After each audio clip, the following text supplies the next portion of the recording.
going on, Rotogrinders? Dean here. It's Dean 7904 if you want to get all technical on me. It's actually 4:19. Yeah, it's 4:19 on the East Coast, 1:19 West Coast, 3:19 Tennessee time. So, of course, well, I was going to say, of course, that means it's time for the flagship show, but I guess this isn't the flagship show. This is a basketball show. We're talking basketball. Baseball, I guess, is the flagship show that follows us.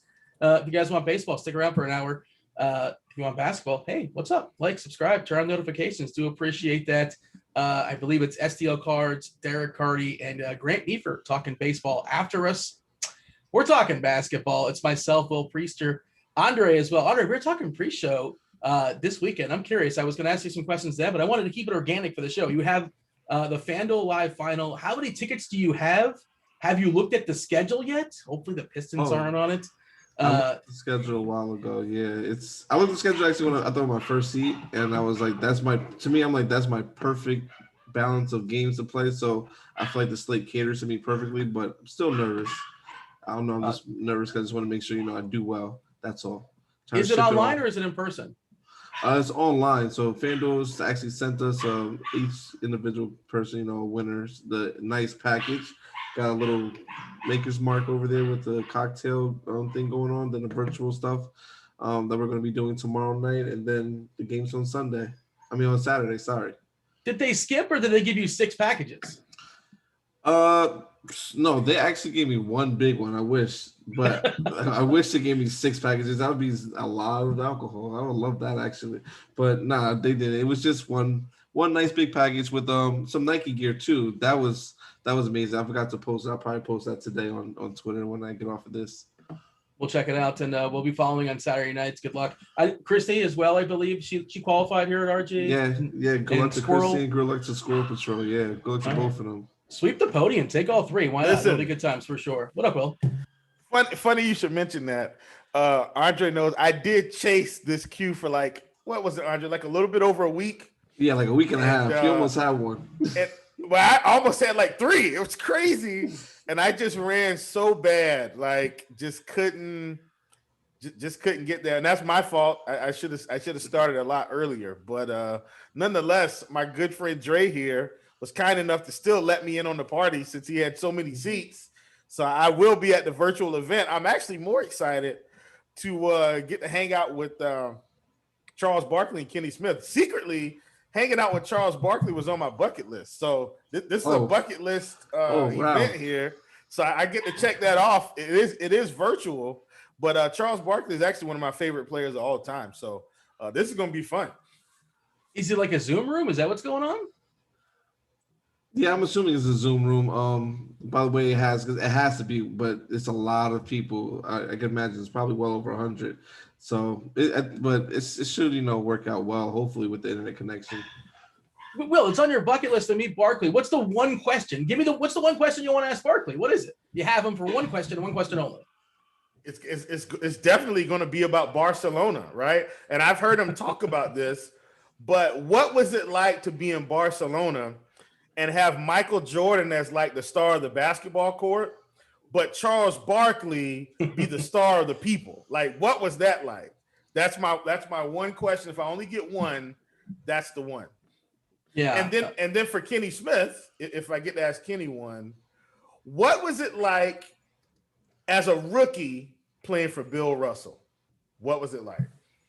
He played for Bill Russell as a rookie? Was Russell a coach for Houston, or was he not? No, the Kings. Sacramento Kings, actually. Yes. Yeah. Wow. I forgot about that. I forgot he was. Yes. I remember him most for that dunk contest dunk, which in retrospect, come on. I mean, I guess it was kind of interesting at the time, between the legs off the backboard reversed, that's pretty sick.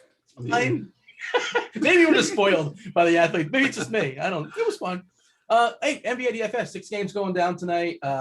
Let's see. Speaking of Barkley and Kenny Smith, there's a couple games on TNT tonight, which I think is kind of sort of somewhat relevant this time of year as far as players resting and not resting. We'll get to the body parts in a second. Philly, Boston in the first half. Philly played last night. We saw Doc Rivers said, what was the quote? Well, there are several players that are on the brink of playing or not playing, which that's comforting. We love that in the DFS world. Back half is Lakers and Dallas, and of course Dallas on a back-to-back. Let's get to that too. Let's just throw them out there. Front half of back-to-back is Charlotte and Boston. The back half is Phoenix, Philly, Detroit, San Antonio, Chicago, and Dallas. 4 teams of the 12 are on island games, meaning they didn't play yesterday, not playing tomorrow. Lakers, Milwaukee, New Orleans, Orlando. As far as the dudes that are in, the dudes that are out, the dudes that we're monitoring, Boston, Tatum's expected to play with his ankle. Jaylen Brown currently doubtful with his shoulder. Time Lord Robert Williams is still out with his knee. Anthony Davis is coming back in our world. He's expected to be on limited minutes. We're projecting 15 to 20, give or take. Chicago, Levine is still out with the COVID protocol. Troy Brown also out for what it's worth. Ben Simmons wasn't feeling particularly well, so he did not play last night. He's questionable tonight. Tobias Harris, questionable with his knee. Seth Curry also has a hip. He is questionable. James Johnson, doubtful with his groin. Orlando, Terrence Ross has a back, so he's questionable. James Ennis, also questionable. MCW is out with an ankle. Your Hornets are getting healthier slowly, Will, but we still have Malik Monk out. Ball back maybe in about a week or so, 10 days. That'll be fun times for sure. Yeah, that'll be good for my Top Shot shares. Yeah. I'm just kidding. I wonder, did they spike up once that report came out? I don't know. That was just my little funny way of throwing Top Shot into the conversation. But yeah. Oh, that's a good reminder. Thank you. 5 o'clock drop today. I forgot all about it. Did you guys qualify? Don't you get in that drop, D, because all you're gonna do is get a pack and not open it. Don't frustrate me on the air, please. I'm genuinely thankful that you met. Andre, are you into the Top Shots? You don't care. I am into it a little bit, but I got in way late, and I don't have time to ever sit there and try to get the pack. So I'm like, it is what it is at this point. Time is money, man. All right. Jay Crowder's not playing basketball tonight. He's out with an ankle. Dario Saric is questionable as well. Maxi Kleber, this one just dropped. He's doubtful with his back. And they are playing on a back-to-back. And we've seen some shenanigans with Dallas, but also Dallas kind of sort of, I don't want to say they have to win, but I think they want to get out of that 7 hole. They're currently in the 7 spot, and 6 is much more valuable than 7, with the new playoff format. Detroit, a bunch of dudes are out. No Magruder. He's got an elbow. Other guys are resting. DSJ is not playing. It's back-to-back, obviously. No Jeremy Grant, no Mason Plumlee, no Corey Joseph, no Revenge, no Wayne Ellington, and Hamidou Diallo. I guess they can't tell us that one. They want to give us all the information. He's questionable currently for some reason. We can't know that until right before tip-off. So, Andre, I guess we're talking Pistons tonight. Get excited. Yes, I am very much excited actually to play some of the Pistons pieces. This game's going to be interesting, even though San Antonio, they've been playing a little bit faster, but I think there's some good plays here that can definitely put us over the top.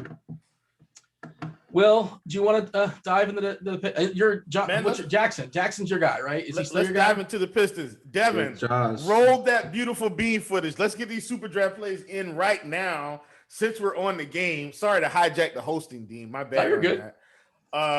Look, I'm going to head on over to SuperDraft, and then I'll cover everything else. But since we're on it, Killian Hayes, 1.7x multiplier. Josh Jackson, 1.6x multiplier. Sadiq Bey, 1.6x. I think these guys are going to be fantastic plays here. Typically, what I do when I'm projecting these guys, I go ahead and project them all for 30 plus when they have this many guys sitting. And typically, I'm going to be right on the money. So, like Josh Jackson, I'm going to project him for 30 plus. Killian, I'll project for 30 plus. And Sadiq Bey. And if you'll give me a second, I'm going to try to cover DraftKings pricing, and Dre's going to cover FanDuel. But Killian Hayes at 4,200. I'm probably going to project him for 30 right on the head. Josh Jackson at 5,500. I typically project him for around 32. And then Sadiq Bey, I project for around 32 as well. I know the big gun here is the guy that everybody's probably going to play, and that's Isaiah Stewart. Yeah, he's 5,800 on DraftKings. Better check what's happening when he's getting 30 minutes. 50, 40, 50. And I'm not saying he's going to get 50 tonight, but anything in the range of 35 to 40 is going to be perfectly fine. So that's where I am on the Pistons. I really want to play some Hamidou Diallo, but, Dwayne Casey is really telling us through these games that they're not interested in playing Hamidou Diallo. So it's just going to be those main 4 pieces for me. And then I just got to decide, do I want to play all 4? Do I just want to play 2? Do I want to play 3? I think that's my big decision as we approach lock. As you guys know, I've really been not multi-entering a lot because I want to go and watch TV and do other things besides sit around my computer after lock. So I've just been doing single entry. So I'll see what happens as the news progresses. But for me right now, those are the 4 main pieces from Detroit. And in fact, you may be able to play all 4. As of right now, I'm leaning 3 to be my max. I'll go I ahead. got, Go ahead, Andre. sorry, no, I was just saying I got You're some good. super drive plays to myself. Patrick Williams, almost in Chicago, 1.8x multiplier. Miles Bridges, 1.4x multiplier, and Jalen McDaniels, 1.7x multiplier. Those are my super draft plays. I think they're all good plays, especially with the condensed rotations for both teams. And as you can see, my theme is that's probably my favorite game on the slate today, as you can probably tell. Well, one of my favorite games to attack as a whole. So yeah.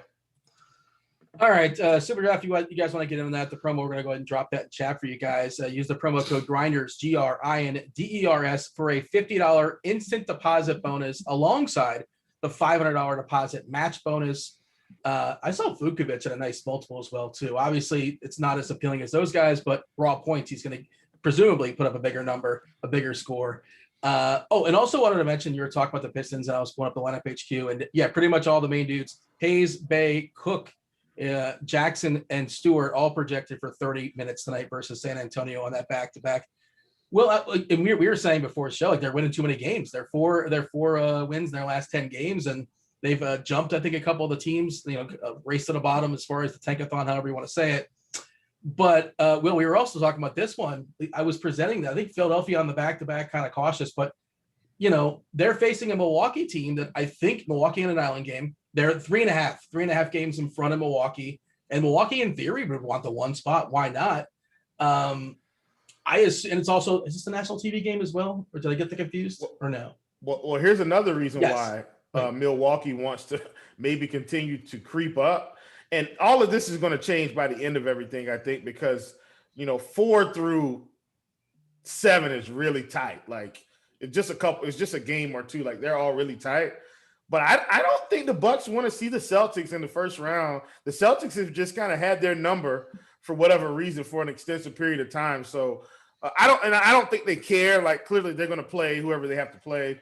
But I do think, perhaps they don't want to see Boston in the first round, despite Boston's shortcomings earlier in the season. Yeah, I think I said Boston was playing against Philadelphia earlier. It's Milwaukee versus Philadelphia. There's not a lot of studs in the slate. There's not, we have some value guys, but then at some point raw points matter as far as the spend ups and Embiid. And Embiid did say last night he's going to play. Giannis on the island game, I think we get more minutes than we typically get. Last game, he didn't play the last 4 minutes in the overtime because he cramped up. I assume he's fine and good to go. I was looking at it, why is he not playing? And they said it was a cramp. And so I thought maybe he got pulled because he's out like 35 minutes or something like that. But if you get 34 minutes or 35 minutes, which I think, you're not going to get 40, you're not going to get 38. But Will, is that one of the places we're prioritizing as far as spending money tonight? And of course, Luka, especially if something funky happens there. We've seen Porzingis sitting a back-to-back. That is a later game. Who knows? Stay tuned. But I think Embiid, and Giannis is a good place to spend up tonight. Yeah, I think for sure, those are a couple of places that you can spend some money. I think it's all news driven, right? Like it's definitely news driven. We don't see anything where Embiid is questionable. And I have been standings watching. So my assumption is for sure that Embiid is going to play. But listen, man, it's Doc Rivers at the end of the season. But my assumption is that he's going to play. Greek, maybe he plays tonight. He did, like I said, had a cramp, kind of had to sit out. But what I was more interested in is the fact that his minutes did trend back up. So he got up to 35 minutes. I think that was a big deal because, he came back in 25, 29, and clearly the writing was on the wall that it was a gradual increase. So hopefully, this could be a spot where Giannis could kind of pop. Now, because the slate is so small, I also understand that he probably will garner a little bit more ownership than usual, despite the fact that, he's kind of got this questionable tag on DK. But I do think he's in play if everything goes off without a hitch. Even if these Sixers sit, we've still just seen Embiid be able to get there. The question is, are the other Sixers going to help him enough to keep the game competitive? And they've got some pieces. Shake Milton will be there. Korkmaz has been shooting pretty well recently. Danny Green, whenever guys are out, he's in play.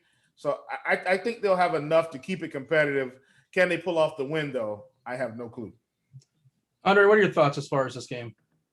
The Philadelphia game, I like it. I like it as an overall game. The thing about this is I worry about this. Like I said, the stars in this game as far as Giannis, his knee still concerns me, even though we saw the gradual increase in the minutes and that cramping and sitting out the last 4 games is something I'm concerned. Joel Embiid, he's honestly probably out of the top studs too on this slate. He's probably my favorite, just because I don't see no one else matching up with them. And I know typically, as a trend has been happening over the past couple of years, when them two have gone at it, them two tend to play really well against each other. Always have big games. So I definitely look for Joel Embiid to have a big game here tonight. Giannis, I wouldn't if he's completely healthy and going to play his full allotment of minutes, I expect him to have a monster game too as well. 3 games tip off. So half the slate at 7:00, and that's an ESPN game, Philadelphia and Milwaukee, which means it probably tips off like at 7:15, which means goofiness may happen after lock. Who knows? Hopefully it doesn't happen there. But Doc, I imagine we'll talk to a reporter soon enough, and maybe we'll get some something definitive as far as Simmons is questionable. Yeah, I assume he plays. Maybe Curry sits. I don't know. That one doesn't matter as much for Harris. Ben's been sick this week, and we're just trying to work through everything because I'm just not sure who's going to show up and play. I mean, it's 4:35 Eastern time, and we're kicking off at 7, and I don't even know if I'll know who's playing at 7:00. So just stay tuned. We're going to put the best team out there, and I definitively don't know who's going to be suiting up for us. You do know, Doc. Just tell us, who needs a cough drop more, Doc Rivers or Thibodeau? Who needs a cough drop more? Because both of those guys. Well, those guys coached together for a good while, so they rubbed off on each other. Where are they coached together? What am I missing? Boston? Tibbs was in Boston? Yeah. Tibbs, didn't know that. Tibbs was with him in Boston. Oh, I thought Tibbs was with Popovich for some reason. Is that wrong, or is he was in both? I think that's wrong, Dean. Okay. Didn't know that. So Tibbs was his assistant, I imagine? Yes. Oh, Dean. I don't know that. Well, Dean, I'm kind of a basketball junkie, so I get it, Dean. No worries. Coach Borrego used to coach with Pop. I know that one. Okay, you didn't know that.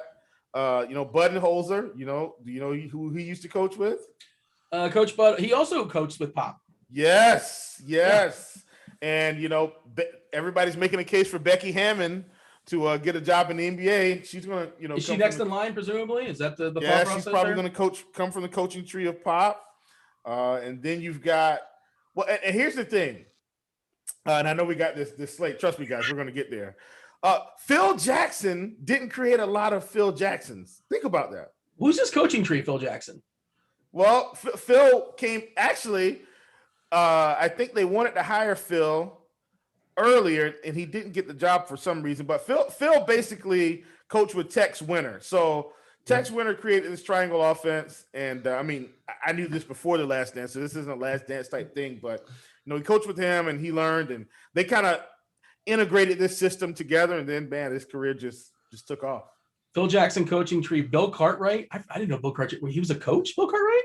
I remember he had a horrendous free throw shot. Brian Shaw, Kurt Rambis, Frank Hamblin, and Jim Clemens. No, okay. It's a who's who. I'm saying, but come on, let's talk about. Well, I take that back. Brian Shaw probably will get another shot at some point. He would probably be the winner out of the group. Speaking of which, Dean, these are the shenanigans of the show, people. I promise we're going to give you the analysis. Sorry, I'm hijacking this. Coaches that got a bad end of the stick, right?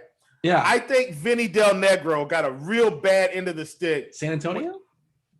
He played at San Antonio. Vinny Del Negro had the Clippers humming along, and they fired him. It was awful. They won like 56 games or something like that. It was terrible. Jeff Hornacek, same thing in Phoenix. It was just, I hate it when good coaches or when a coach has a team winning, and then they just kick them out of the door. And then guess what happens?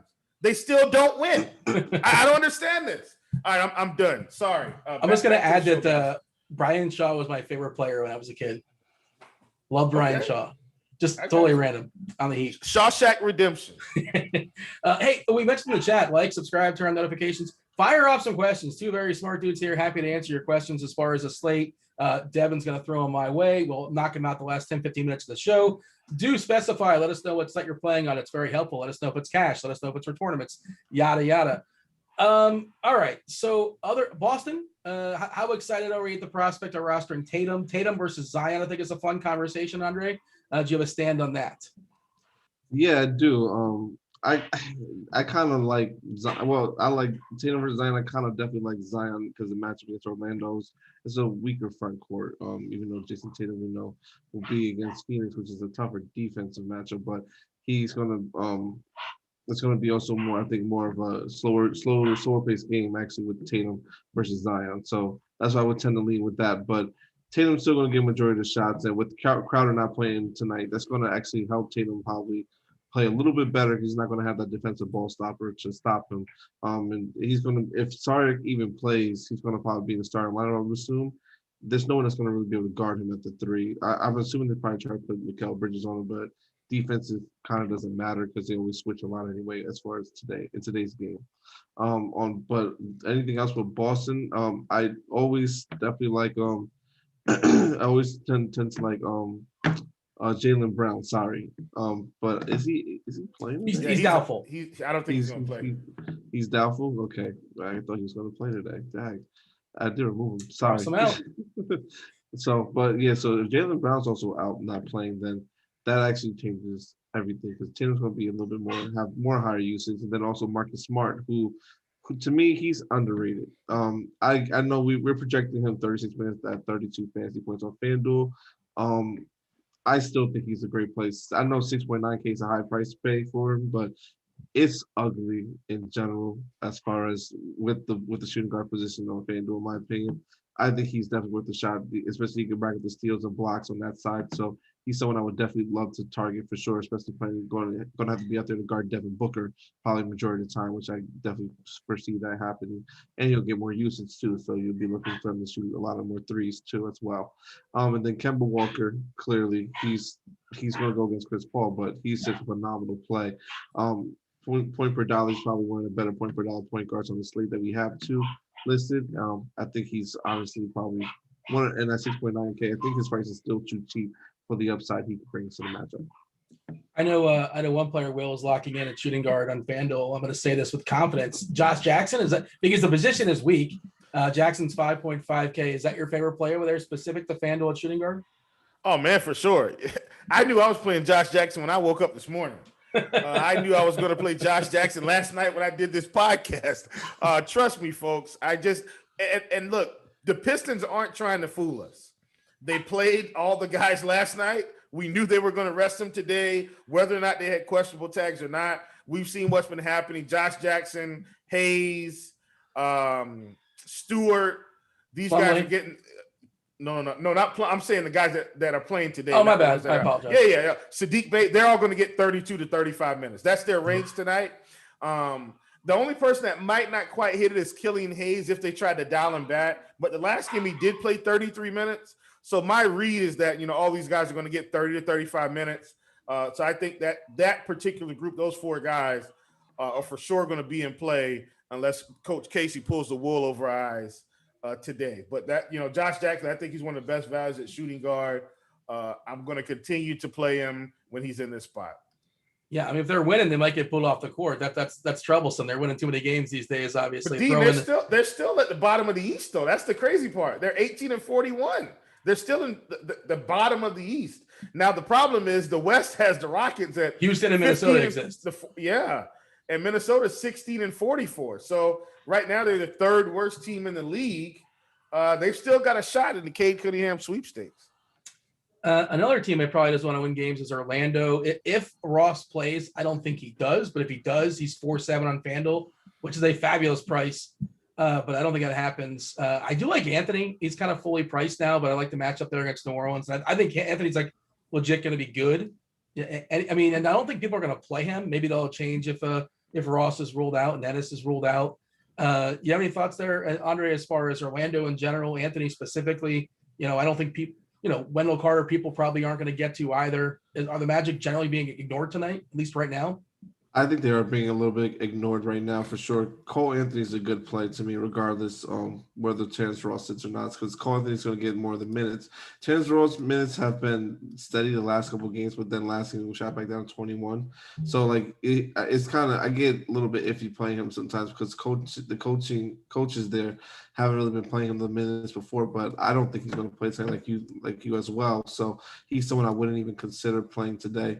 And one person who I know I said I sworn off before when I had my last show with Britt was Wendell Carter.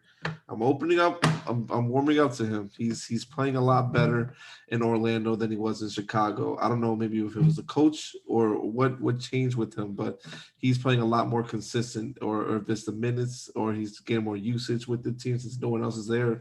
But he is playing a little bit more better. It's a tough matchup, I know, against Steven Adams, but I think that he's still a decent play that's gonna get ignored in the mid range today, as far as people probably going to be wanting to more spend up at the center position. And Chuma Okiki, he's someone I definitely like to target as well too. He's going to definitely be around like the 32-minute mark, and this was been at for the past couple games. I think he's a phenomenal play. It's going to be hard. The only thing I worry about is foul trouble, but he's going to be on the court to get the rebounds and some points and maybe hopefully some steals and blocks and rack up those. But it's going to be a little bit of a tough matchup against Zion since he has to go against him tonight. You were saying before the show, the Charlotte-Chicago matchup, and it's got the lowest total on the board at 210. And explain why you like that game, despite the fact it's a 210, because sometimes totals can lie. Yeah, definitely, for sure. Like Will's mentioned too before I got to mention it myself, which was that the both teams are condensed with the players that they're having the game. So like we already know a lot of the key players from each team are out, so it's going to create usage for the other players. Even though they're getting priced appropriately, there's still, to me, a little bit of ceiling that they can have in those prices. Kobe White, 5.8K. He's too cheap on FanDuel, 5.8K. To me, he's almost like a borderline lock in a way, just because it's the matchup against Charlotte. They play at a faster pace.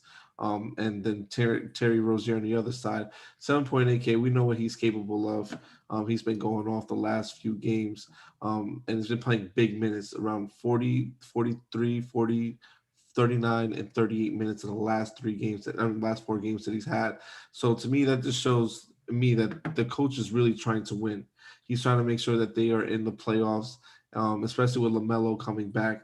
I think Terry Rozier is probably going to be more encouraged to play well, continue to play well, so that way he can probably get his starting spot back and keep it instead of coming off the bench. And Devontae Graham, another one, 6K on FanDuel too. I think he's another great play. And also one of my favorite play from probably Chicago, besides Vucevic, is Patrick Williams. I know I always like this guy, but he has so much upside to him, and he's still too cheap in my opinion. 4.0K. I know he hasn't had like a monster game, but what he can do on the court is just it's everything pretty much. He obviously can rebound, he gets steals, he gets blocks. So he plays on both sides of the court ball very, very well. So to me, from Chicago, I feel like he's definitely someone I definitely want to have my plans, and I recommend people trying to be over the field that you're multi-entering on him tonight. And Miles Bridges on the other side, he's been playing great too. And I think he's just going to continue to play well too. Hopefully, Gordon Hayward, I want him to come back, but hopefully he takes us a little bit of time, because Miles Bridges is truly showing what he can do with that team, for sure. So I think it's a sneaky game overall. I think the total is a little bit too low. I think it could go over, but even if it doesn't go over, we already know where everything is coming from on each side of the ball, and that's the most important thing that you can see and can rack up a lot of fantasy points just from that alone. Should mention, by the way, we're running back the promo. We did it for baseball. Now we're doing it for basketball. You get 5 days of basketball premium for $5. It's $1 a day. We'll go ahead and drop that link in chat for the people. You get access to all the goods, Means' article, the core plays, the lineup HQ, the lineup builder, crunch time. Too much stuff to mention, but it's $1 a day. Like if you're still playing NBA DFS, there's no reason not to go there. Will, expand on that, and if you want to specifically talk about your Hornets, how excited are we at the prospect of rostering some Charlotte guys tonight? Well, look, here's the deal. I'm going to tell you this. I'm actually going to start on the Chicago side, Keep in mind, I'm talking about DraftKings. It's a totally different game between this Hornets Bulls game on DraftKings versus FanDuel today. When you hear these prices, you'll see what I'm talking about. I'm going to start on the Bulls side. What does Daniel Tice have to do to get a price bump? I'm very confused on DraftKings as to why Daniel Tice continues to be 3K. Okay, and look, he's not 3K flat, so I don't want you to think that. But he's 3,700. Yes, he is only center eligible, but I gladly play him and Vooch today. You can play Tice at center. You can play him in the utility. I think at 3,700, he's a better play than Cam Johnson. Really? You think so? Let's go over this ownership, Dean, because I think this is very important here. But I got to play Isaiah Stewart. It's the problem. Well, Daniel Tice is projected at 18.8. I don't mind playing Isaiah Stewart. Maybe you play him. I think Isaiah Stewart may take away from some of the Vooch ownership because Vooch is 10K. See, that's the difference. Vooch is 10K on DK, which is a big difference versus Isaiah Stewart. And now you've got Daniel Tice, who's 3,700 projected for 18%. But then we go up here and we're seeing Cam Johnson projected for 36% at 3,500.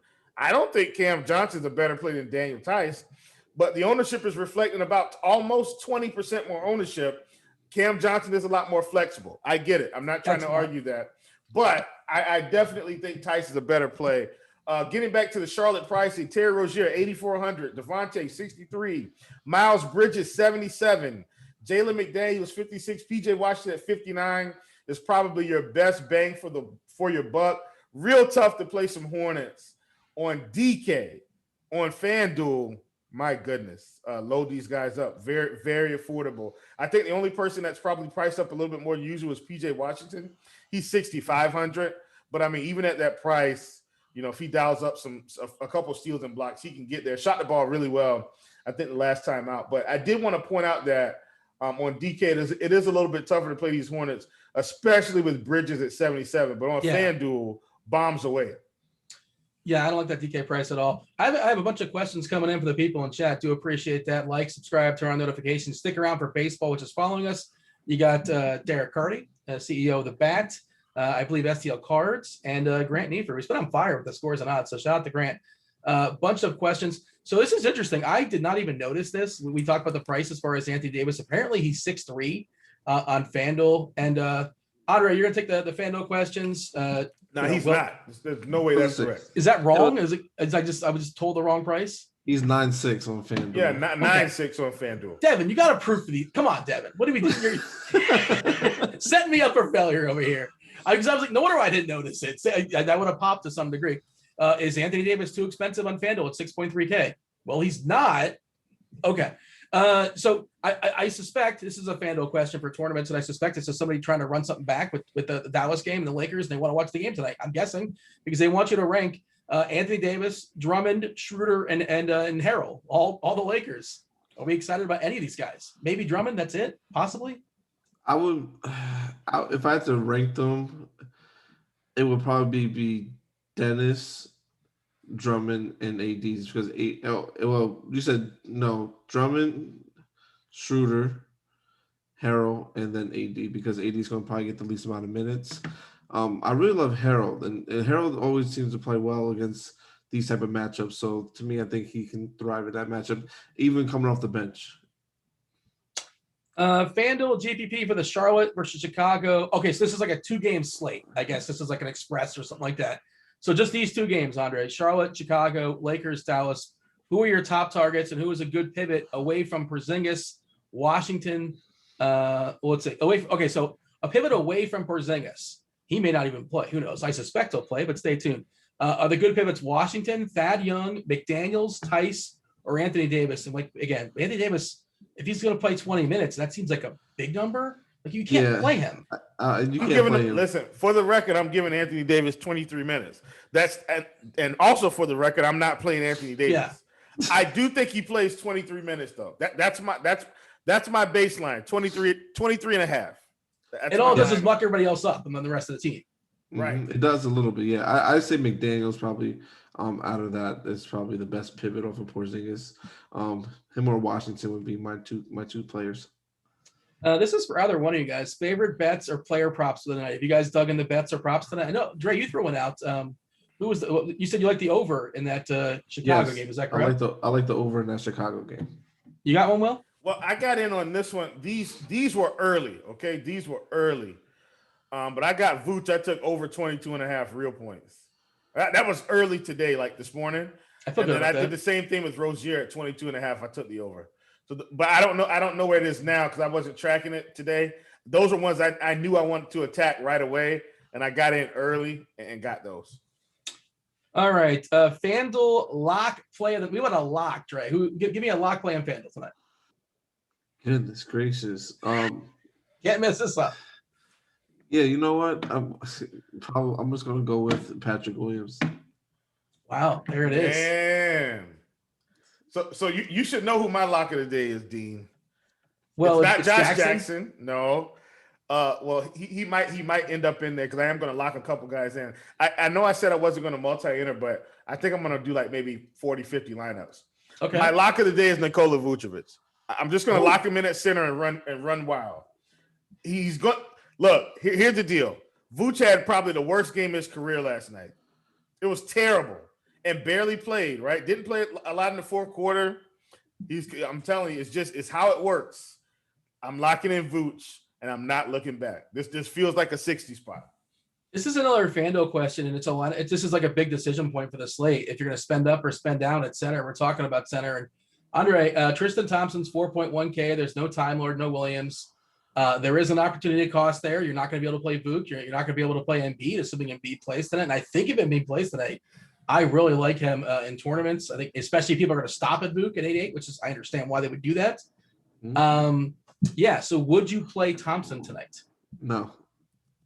No ceiling? What's the problem? He doesn't have he doesn't have the upside I personally like to have. He's in his Boston game with him playing with Boston, we have not seen the upside consistently as he has when he was with Cleveland before. So me personally, I can't see myself rostering Tristan Thompson because he doesn't offer what I like to when I like to play people on FanDuel. I like people to target who get steals and blocks. And yes, he can affect with the block upside, but he also doesn't. He rebounds the ball at a decent rate. But I just think that it's not good enough for me, in my opinion. He's a great play tonight, point per dollar wise, but I think he's only going to get about 20 to 25 fantasy points, and I don't know if that's enough tonight when I could target someone else who might have a little bit more upside at that price too, in another position. Yeah, he's one of those like good math plays, and like that's what people look at the math, and it's kind of popping in the optimizer sometimes as well too. But if he gets 7x, if he puts up 28 points, or oh my God, I didn't play Thompson. Now, obviously, if that gets you Luka and Luka crushes, if it gets you Giannis and Giannis crushes, then that can make a difference for sure. But yeah, that's how the math is like it's something to look at for sure. But at the same time, what does he prevent you from getting? If Luka puts up a 60, if the Embiid puts up a 60, you could be in trouble anyways. Exactly. Sorry, I was also supposed to make like Keldon Johnson is $100 more at small forward. Besides Patrick Williams, Keldon Johnson is 4.2K as small forward, and then match against Detroit, he can have a monster game over Thompson, for instance. Yeah, Williams is 4K. Keldon's at 4.2. Hey, Cam Johnson is 3.8. How much do we care about Cam Johnson, and do we care a bunch more if Dario Saric is ruled out? Are we excited about Cam Johnson and how many threes can he make tonight? Basically, is the question. I think that's when we care. Yep. You get this Dario Saric news. If Dario Saric is out, I think you got to play Cam. On DK, I'm still willing to sacrifice Cam and play Daniel Tice, but maybe I just end up playing them both. But on FanDuel, he might be in play enough to where you need to play him, especially because small forward's really kind of weak overall, like just in general. Mm-hmm. I mean, Brandon Ingram could get there, but he's 8,400. That's FanDuel. Let me be giving people. I just want to add, I think spending up on a guy like Middleton, and look, if my theory is true, it's an island game for Milwaukee, and in theory, in my brain, Milwaukee should care about this game more tonight than most of their other games against Philly, as far as the standings relevant. I think Middleton's an interesting spend up, and he's not like a sexy star. Like people he's a sort of, I don't know. He's not as flashy as so many other names. Like you don't see many highlights of Middleton, but he's certainly fine. He's good. I think is an interesting way to go to be different. But Will, you were saying I cut you off in the middle of your point.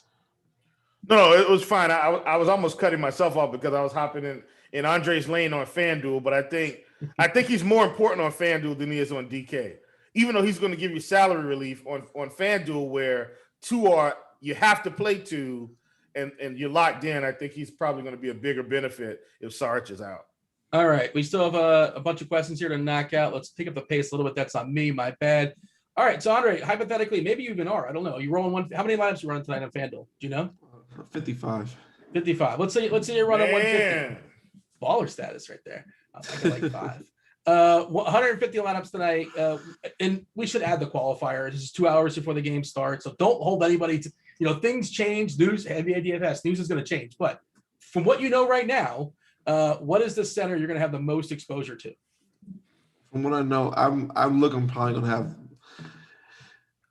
Joel Embiid and Vooch probably right there neck and neck, but I'll probably edge it out to Vooch because he's a little bit cheaper, and I want to spend up a little bit elsewhere to get different. All right, we got a DK question for you, Will. Favorite power forward on DK? Hang on a second. Let's see where I'm going with that because I had to end up getting rid of some guys. PJ Washington, 5,900. You like him on FanDuel too? Not as much. Yeah. All right. Will Smart hit his point prop on FanDuel of 15.5 points. You got 15.5 points out of Smart? Yes. There you go. I think so. All right. Well, I don't want to ask this to Will because Will's just going to say no. I'll ask Andre. Would you pivot to Bay if Jackson's ownership is too high? No, I don't even have Bay in my player pool, honestly, to tell you the truth. I'm going with Josh Jackson, Killian Hayes, and Stewart only. Chief, would you lock Josh Jackson in tonight? I would. If you guys have any more questions, feel free to fire them away. Here's the Anthony Davis question. I was cheating. I was looking ahead, and he's not 6.3K apparently. After hours slate on FanDuel, who are your favorite plays between 4K and 7K? Additionally, FanDuel GPP, Luka or Kobe White. How do you answer that question? That's like 2 questions in one. I'm gonna probably take Kobe White because I like the game environment a little bit better. As far as between those two, and just use that money to spend elsewhere. Favorite after hours play. What's the game is that's just the. What games are those? This is the Chicago. So it's Dallas, Lakers, Chicago, Charlotte. Okay, yeah. So just give me Kobe White, give me Miles Bridges, like pretty much almost any main pieces from Charlotte or Chicago. I like pretty much more than anyone from the Lakers game. Do you guys play those at all? I every once in a while I'll dabble, or if my slate's already blown up, I'll just tinker and just for funsies. But I generally don't play them. Do you guys play them? And should I be playing them? Is it worth playing those? If it's more than 2 games, I'll play it. Like last night, I played it just to see how much DeMarcus Cousins would have, which was a mistake. What was it? But it was not good at all. I was just intrigued by what the coach said when he was going to play a significant amount of minutes. And Terrence Ross just got ruled out, and so did James Ennis. That's what we expected. Yeah. Great. Bacon? Do you care about Bacon? Okiki? No, it's not Bacon. This helps me solidify my Cole Anthony shares. That's what I'm concerned about. Well, he was already solidified. Now that he gets even bigger chunks. No, he played 35 minutes. I don't think he was as good of a player if Terrence Ross played. That's just my opinion. I know MCW's out, but like if Terrence Ross plays, trust me, he was going to come off the bench and shoot 20 shots. So I think with those guys being out, that helps Cole Anthony solidify, big time production. What about Gary Harris? How many minutes can we get out of him? Isn't he playing about 25, 28 already? Yeah. But can he play 30? Is he capable of 30, or is he just going to combust? He's going to combust regardless. I don't play so I don't know how much you want to play of him, honestly, to tell you the truth. I don't think he's a good player regardless. Mm-hmm. And he has not looked the same in a couple of years, in my opinion. Injuries. Yeah. So what is your reaction? You have the same reaction to Andre as far as Orlando? Are we excited about? Like I like Anthony too, and from what I was seeing, he wasn't like popping in models, but I don't think he's going to sell pop more either because everyone's going to be focused, I think, on trying to play like unless like Ben Simmons news, we get that and he's ruled out. But I think everyone's still going to try to play Kobe White more, which do you have a right to, and it's a good play. And Kemba maybe a little bit more, and Terry Rozier. So I still like Cole Anthony. Maybe he'll shoot to the top because it is a better matchup against New Orleans. But then at that point, I can still target the other side, go like Lonzo Ball as a sneaky play, and I know he's going to be low on too. All right, a couple more before we step aside and get out of here. Make way for some baseball. Thoughts on Luka, Will? And there's a chance that somebody else sits on a back-to-back, but I also think Dallas. Porzingis is not on the injury report. Just got that reporting. Okay. But Maxi Kleber is doubtful. Yeah, I assume he's not playing. I guess my thought is it's a back-to-back, and Dallas is in the 7 spot. They're in the 7 spot. They want that 6 spot. They're right up on Portland's tail. They're 1 game behind them as far as the new playoff format. You want 6, 7, not nearly as nice, obviously. And I guess people are going to be playing White. They're going to be playing Anthony. They're going to be playing Kemba. I'm sure I'm missing somebody else as far as the point. Killian Hayes for sure. Yeah. So is he going to be neglected as far as the studs tonight? According to ownership, he's absolutely going to be neglected. His price price is a little bit too high. Yeah, even on both sides, I'm looking. I mean, he's projected at 16 on DK, which that's still fairly low for this slate. So, I mean, yeah, according to ownership, neglection is in order. National TV game as well. I think though also just because like the Lakers, even without LeBron, surprisingly, they've still been playing pretty decent defense, which is still surprising. So that's why I think Luka's ownership is pretty low too as well, along with the price. Do have to step aside. I want to remind you all in the chat, stick around for baseball. 5 days, $5 for basketball content here at Rotogrinders, $1 a day. Also, we have the promo code for SuperDraft, $50, instant $50 for you guys, including the $500 deposit bonus as well. Andre, give me the player right now at 5:05 on the East Coast. Your favorite player on the slate. That's it. I've said a couple times. I'll probably reiterate again and say Patrick Williams. I think he's gonna as far as on FanDuel, because he's 4.0K, I think he's gonna probably get around 30-35 fantasy points tonight, which at that price is more than enough to help me get everyone else I need in my lineup and put me over the edge, especially on a small slate. I'm not sure if you're doing a show tomorrow, but good luck on Saturday. If I don't see you, the chat, I'm sure wishes you luck as well. Will wishes you luck. Take down, was it 100K, $500,000? What is it? $500,000? What's going down? 500K. 500K first. So let's get 1, 2, and 3, and have $1 million. Will, final thought. Give me a winner tonight. Listen, just play Nikola Vucevic, man. I'm telling you, I'm predicting 50 plus from him tonight. That was Will. That was Andre. Thank you, Devin, for producing. Thanks for asking the questions. Do like, subscribe. Again, stick around. Baseball is right around the corner. Baseball DFS. And yeah, get those RG notifications because there may be some more information dropping as far as basketball. This was basketball. I was Dean. Good luck tonight. We're out of here. Oh!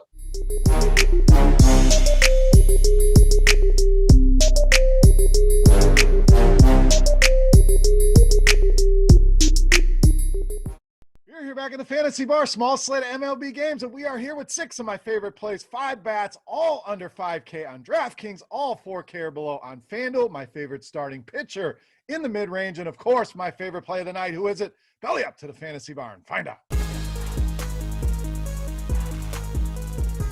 Welcome in, guys. Thursday edition Beers Daily Fantasy 6-pack back here once again, providing 6 of my favorite plays on this MLB slate across both FanDuel and DraftKings. Thank you, as always, for hanging out here in the Fantasy Bar. Now, a couple of things while we dive in. First of all, click that thumbs up button. You guys have been doing great with that. That's the tip jar here in the Fantasy Bar. Free video for you. That's all I ask in return. Helps us out a lot. So thank you in advance for that. Also, make sure you subscribe to the channel. We're going to be bouncing around different days. We got an NBA video coming out later this week, so different sports as well. Want you guys to get notified when these videos are released. So hit that subscribe button.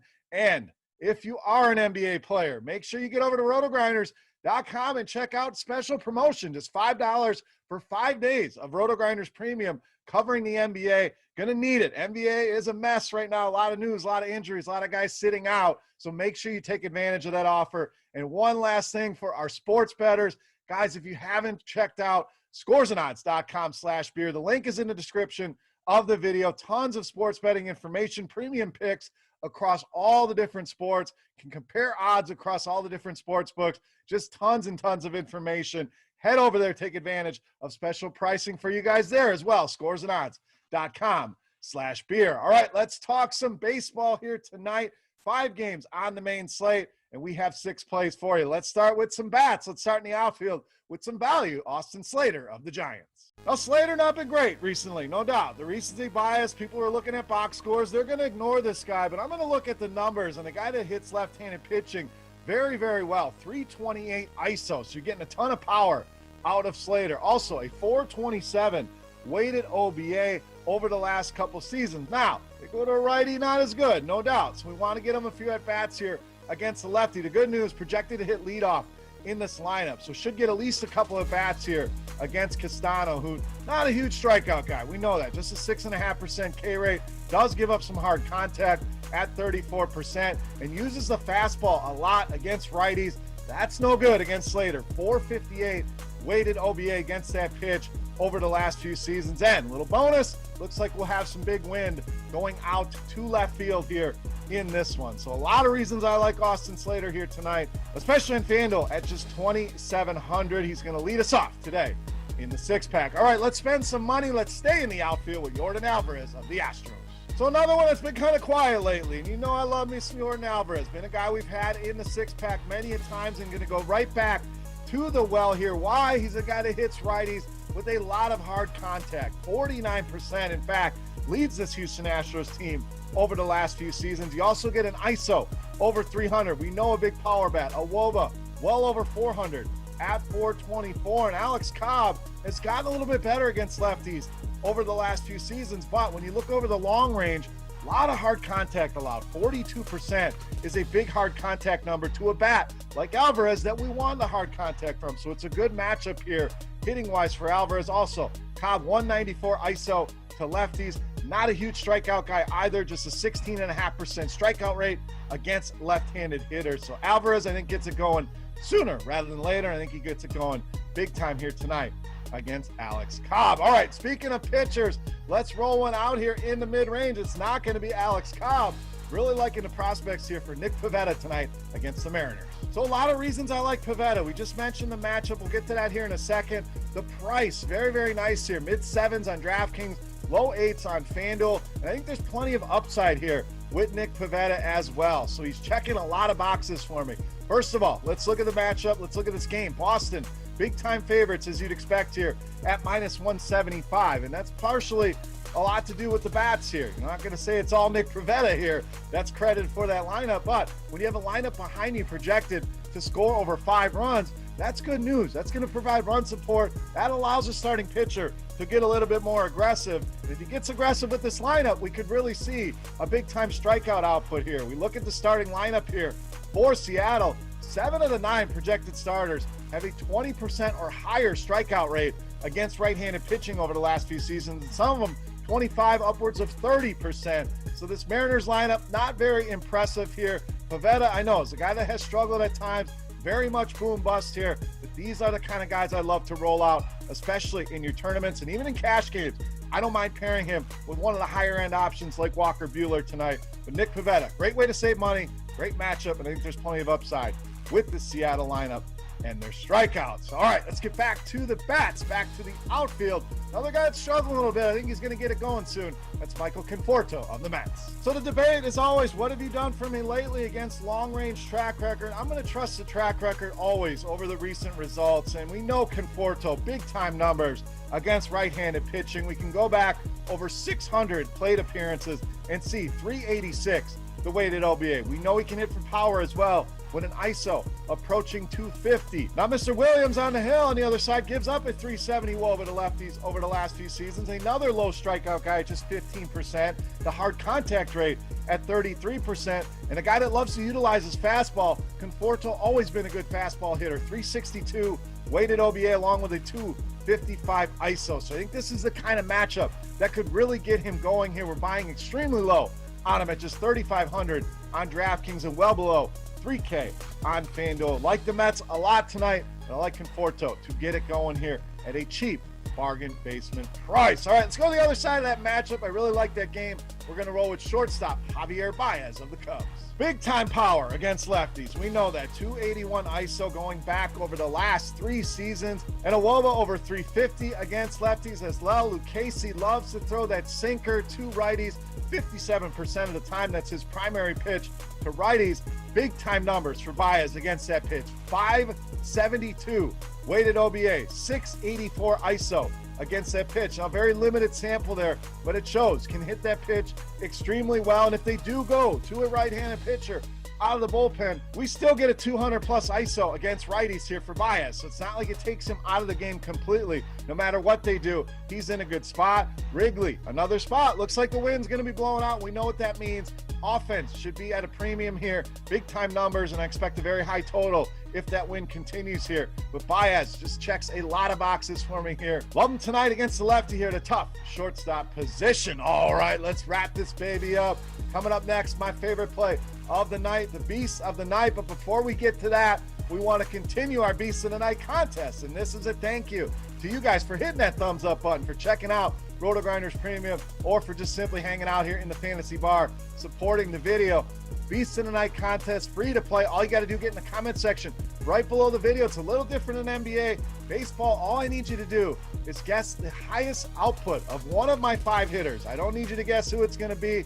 Just give me fantasy points for whichever one of my 5 bats is the most productive on DraftKings tonight. The closest guess will win themselves a free 3-day pass to Rotogrinders Premium. Chance to check everything out, or if you're already a subscriber, we will send you a free Rotogrinders t-shirt. Let's wrap this baby up. My favorite play, you know, Mass, the Beast of the Night.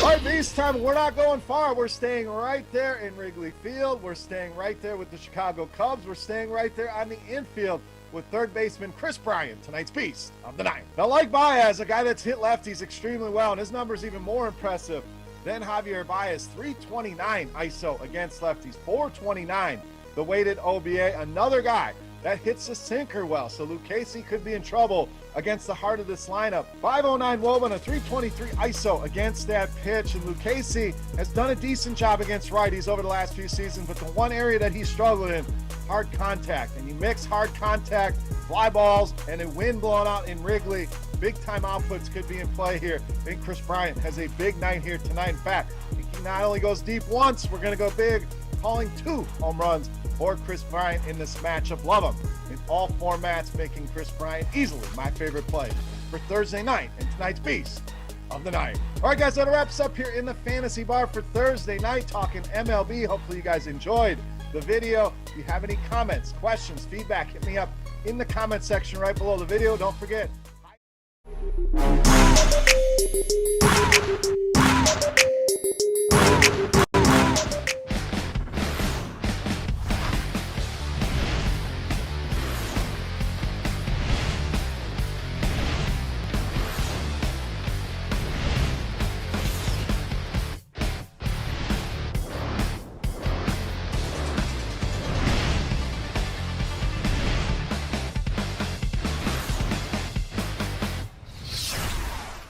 What is up, everyone? Welcome to another edition of Grinderslive MLB edition.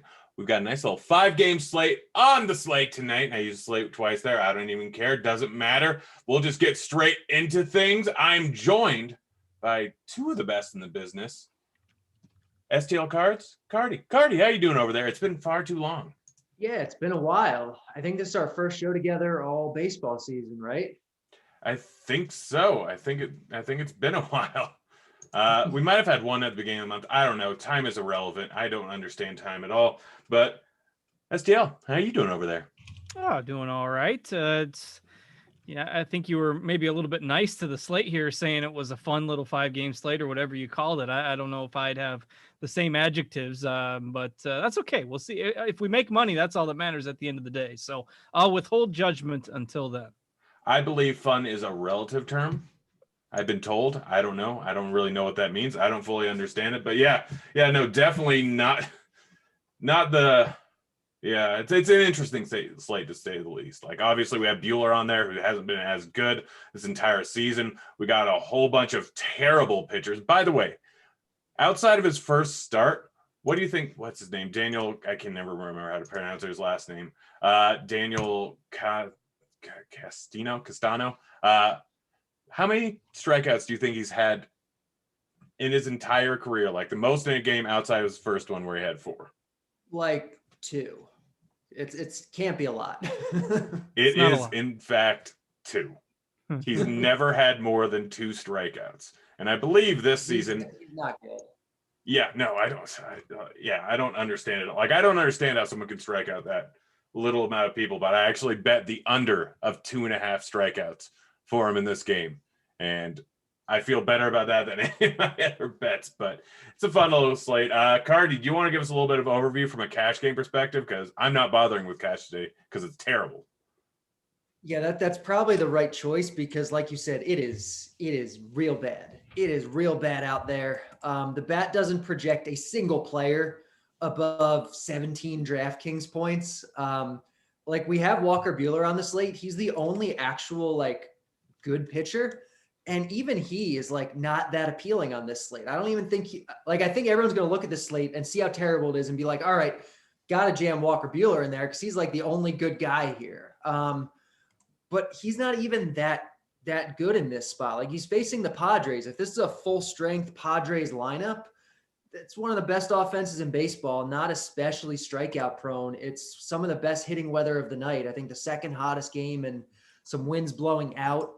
And so, and he's seen them recently, which tends to negatively impact a pitcher. So Buehler is fine, but at 10K, like he's not a must. You can play him. The issue, of course, is that who else are you going to play? And everyone else is pretty awful. I think there's really only 3 guys you can consider for cash games. It's Buehler, it's Nick Pivetta, and it's Aaron Sanchez. No matter what site you're playing on, like I think you're picking one of those 3 guys or 2 of them on DraftKings. I have no problem fading Buehler and just doing Pivetta Sanchez on DraftKings in cash. Like I think that's completely viable. Pavetta's facing a bad Seattle offense. It's the coldest game on the slate, which is nice, but it's also in Fenway and he's Nick Pivetta. So like, we'll see, I guess.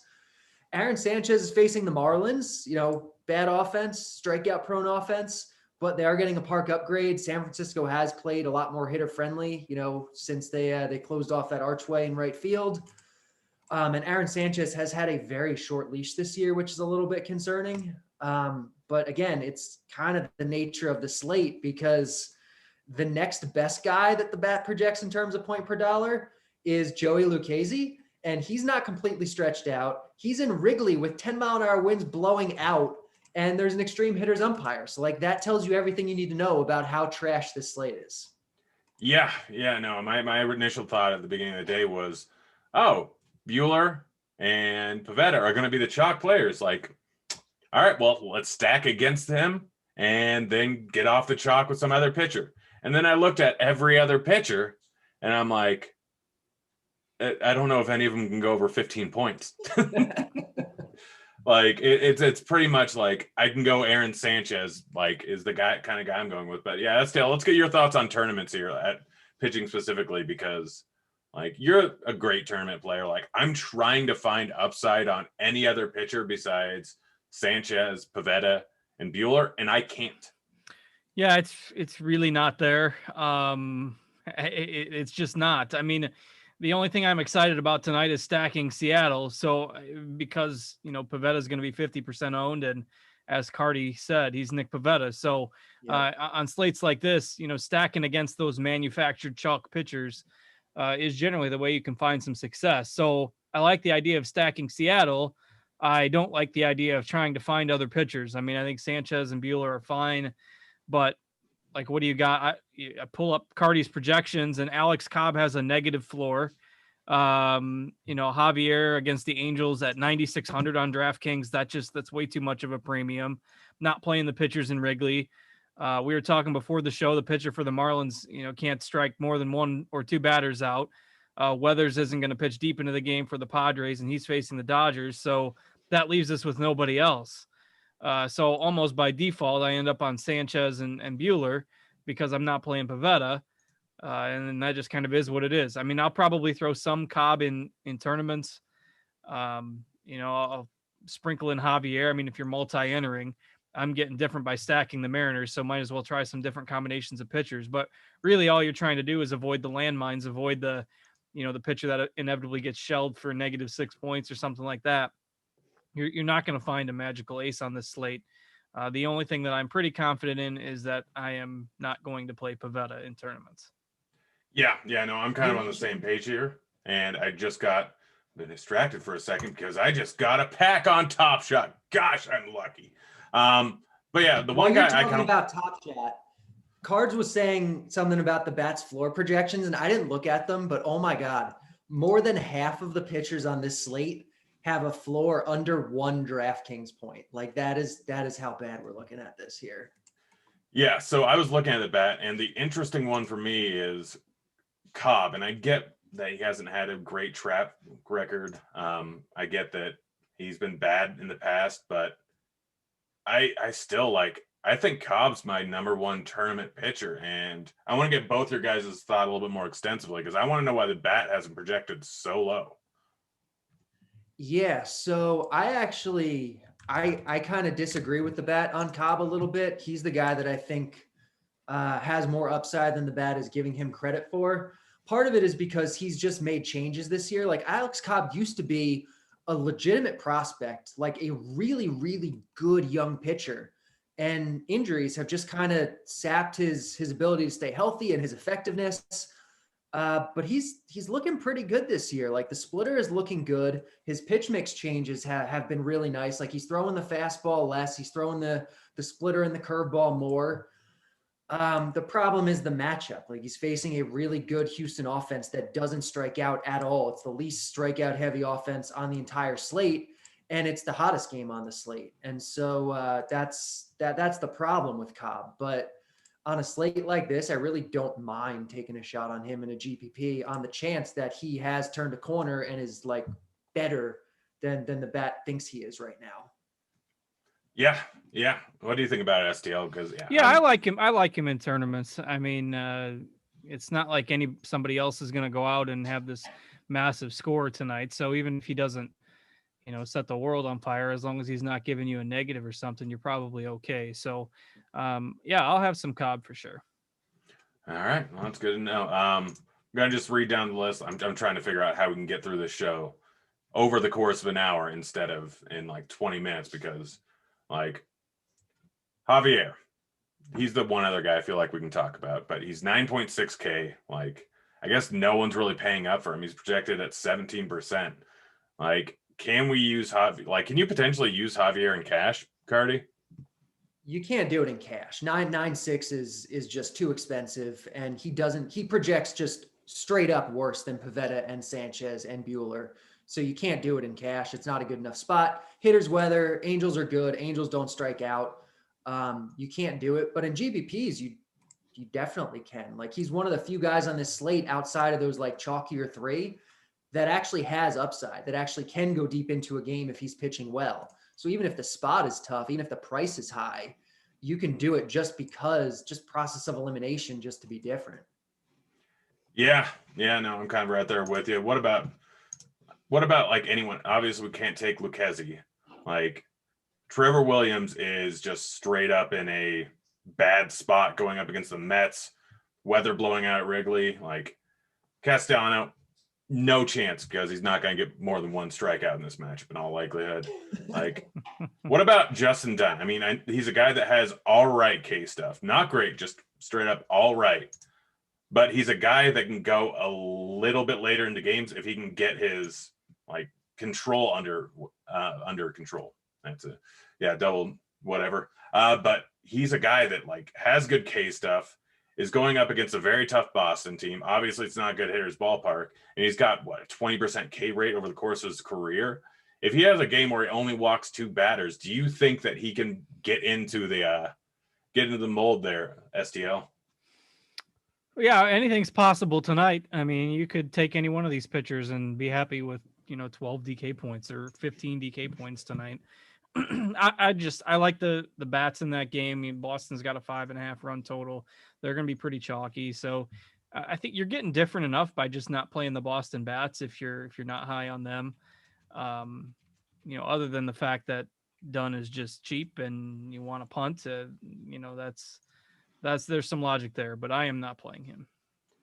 Yeah, that's fair. I mean, I guess that's pretty much pitching there for the entire slate. Like, you have four options. You have five options: Bueller, Pivetta, Sanchez, Javier, and Cobb. That's it. Like, I guess we didn't talk about Weathers at all, and I don't think we need to. What does the bat have him projected for his pitch count tonight, Cardi? Not a lot. 64 pitches. Only 64. Didn't he get up to 75? He can go beyond that if he's pitching well, but he's facing the Dodgers, and so the bat thinks he's going to throw fewer pitches than normal because he's going to get shelled. Yeah, well, I'm kind of right there on the same thing. So, all right, you guys want to move over to hitting? Because I've got absolutely nothing else with pitchers. Guys, remember, drop some questions in the chat. We'll get through them to them at the end of the show. I'll be asking them to Cardi and STL, and we need to waste some time at the end. So yeah, any questions you got, whether they're baseball or food related. Actually, Cardi, since we're finishing up pitching, you ready for a beer bet or a shot bet in your case? Yeah, let's do it. What are we betting on tonight? Because this is the kind of slate where just anything can happen. So who'd you rather have, Pivetta or Sanchez? Just straight up raw points. Probably Pivetta. I mean, I think it's very close. I haven't projected less than a point apart, but Pavetta's a little higher. All right, so Pivetta is going to get outscored by Cobb by 5 or more points. By I thought we were doing Pivetta Sanchez. I'm like, all right, I'm not getting odds. Oh no, I'm giving you odds since I know you don't like beer. All right, let's do it. Boom. Yeah, if I lose, I'll get a shot. All right, sounds good. And you gotta make it. You should probably make it a not. Oh, actually, you're probably just gonna do that weird. What was it? Icelandic vodka, Romanian vodka. I have all kinds of stuff. Slovak was maybe the last time. It's been a while. Yep, I think that was. I'm not a fan, but I'm not a fan of virtually any vodka outside of Kirkland. Guys, remember, Kirkland brand vodka is made by the same people that make Grey Goose. So get it there if you really want some cheap vodka. Highly suggest it. Let's move on to hitters here. Cardi, we'll start off with cash. Are we paying up for Contreras? Are we going to spend down and save a little bit of money somewhere, even though we don't need to because we don't need Walker Buehler? Yeah, that's the thing. Like, if you aren't paying for Walker Buehler, you can afford basically anyone you want. Even if you pay up for Walker Buehler, you can afford almost anyone you want, especially on FanDuel, but even on DraftKings. So I think Contreras is very easy to get to. He's hitting second tonight, which is nice. Platoon advantage. I mentioned we have that Wrigley wind blowing out. I think that's the best game of the day. I know there's going to be, it sounds like the Red Sox are going to be like the chalkier team here. And I think on FanDuel that makes sense because of how cheap they are. But on DraftKings, I prefer bats from the Mets and to a lesser extent the Cubs. Yeah. I think I'm going to be mostly going. I honestly really like the Mets today. Like, I'm going to stack just basically based on game theory, both Seattle and San Diego. Honestly, San Diego's my favorite stack on the board, but we'll get to stacks a little bit later. Gosh, there's a lot of notifications of basketball. I don't care. STL tournaments. Like, are we just running out our stack? Or are we getting a guy that can try and hit a bomb? Well, there's not a lot of those guys, even at catcher. I mean, Contreras is the chalkiest, and he's probably the most likely to hit a bomb. I suppose Buster Posey could run into one against a lefty that, as you've mentioned there, Grant, is not going to strike anybody out. So, put the bat on the ball and maybe something good happens. But it's probably Contreras for me. And then, Vasquez and Will Smith, pending the Dodgers lineup, which I don't think is out yet. But otherwise, if you're looking to get a little bit crazier, Posey is there. But Contreras is the top play here. Yeah, no, it's pretty simple there. Let's move on to first base here. Cardi, cash. Is it just lock in Alonso going in Wrigley wind, going up against a subpar pitcher in Williams? I kind of think so. Alonso is easily the top guy today. He's even a little bit cheap for kind of what the situation is. And you have money, to do whatever you want today, pretty much. And so Alonso is clearly the top guy. There's plenty of pivots in GPPs, but in cash, he's not hard to get. He's the top guy, so it's Alonzo. Yeah. I mean, can you make the argument for Evan White? I mean, he's going up against Pavetta, obviously, but he's not a terrible hitter. He's obviously got some pop. He's 3K. Like, is there validity to going with Evan White, maybe spinning up a little bit more in the outfield with some of the guys like JD, like Trout and stuff like that? I mean, you can. I think there's enough value in the outfield where paying up for Alonzo makes more sense. But I do like White tonight. Like, he's one of, if not the best point per dollar guy. I'm with you guys where I love the value on the Seattle bats. I think in GPPs, you absolutely should be stacking them. And White is a big part of that. In cash, I just don't think he's necessary, just the way salary breaks down. Yeah, that makes sense. What are we looking at for tournaments, STL? Yeah, I put 2 conviction tags in lineup HQ at first base tonight, and they're on Alonzo and Evan White. So I guess we're in lockstep there. And I think White has the biggest multiplier over at SuperDraft today if you're playing over there. So I like him. I mean, again, it's Pavetta, and all the Seattle bats are looking at kind of single-digit ownership here. So those are the 2 plays I like the most. Even lefty-lefty, I think you can make a case for Rizzo if he gets one in the air tonight. Certainly could, get out of Wrigley with the wind blowing out tonight. So I do like him, but it's White for me if you need value. Yeah, no, I think that's probably a smart play. I mean, you can really go with anyone from Wrigley. Like, honestly, I don't mind Rizzo there on the other side. Even the lefty-lefty matchup, he's probably not going to get as much ownership as he should. Plus, Lucchesi's probably not going to go more than 4 innings in this spot. He obviously can stretch out a little bit more. So the lefty-lefty thing really doesn't concern me as much. What about anyone else, like potentially Aguilar going up against Sanchez? Obviously, a guy with some pop, not really a great ballpark, but Sanchez is a guy in the past he pitches so many different pitches that if 1 or 2 of them are just off, he can get a little bit lacking control out there. Like, any interest in Aguilar potentially in tournaments? I mean, he's a guy. Go ahead, Cardi. No, he's a guy with power. Sanchez is going to be chalky. If you want to play him as a leverage one-off or part of a leverage Marlin stack, I think that's fine. All right. Solid answer. By the way, guys, probably should mention our sponsor, SuperDraft, if you haven't signed up for it yet. You're making real bad life choices. My favorite site, I play it every single day. They allow you to play pretty much anyone you want. Basically, they have all their players are on multiplier, so it's whatever score they end up with, multiply it by the multiplier, and boom, you have it. If you're worried about taking too much time to build some lamps, guess what? It's in lineup HQ, so we have everything. You can import the bat X projections in there. Get signed up using the promo code Grinders and get a nice little deposit bonus and nice little free money there. So my favorite side to play. We have our core plays, or at least my core plays up. I think Devin can put them up right now, but it's pretty much at pitcher. I don't think either of you two would argue with this. It's Sanchez and it's Pavetta at the max multiplier, considering they're 2 of the top projected guys. And the only guy that would be in the conversation is Buehler, who's at a 1.25x multiplier. So pitching, it's Sanchez and Pavetta. I don't care. Take the variance, take the ownership. And then Dominic Smith, 1.55x multiplier. Tucker, 1.75, and Walsh, 1.75. So, guys, get signed up for our sponsor, SuperDraft, so they can get bigger GPPs, and I can have a bigger prize pool to win. But let's move on to second base. Cardi, what's the second base play? Yeah, so second base is the one spot where you don't really have an option to spend up a lot on. So I think second base is the spot where you should probably be saving money in some regard. A guy like Ty France, I think is a really good option today, even in cash games. Even if you're playing Pavetta as one of your pitchers, playing Ty France against him is totally fine. He's going into Boston, good park upgrade, hitting second, one of the better hitters on a bad team. And second base is really, really bad. So I think France is fine. If you want to go a little bit cheaper, David Bodie is hitting 7th tonight against Lucchesi in this Wrigley game that I really like. We just got a Mets lineup. Luis Guillorme is hitting a leadoff for the Mets at 2.8K tonight. So he's very much in play. I think those are who's out for the Mets. What's that? Who's out for the Mets, or did they just shift things around? Is Nimmo out or? Let me look. I'm not sure who's out. It is. That's fine. I can look. Yeah. I too can look. We can all look at the same time. Who's going to get to it first?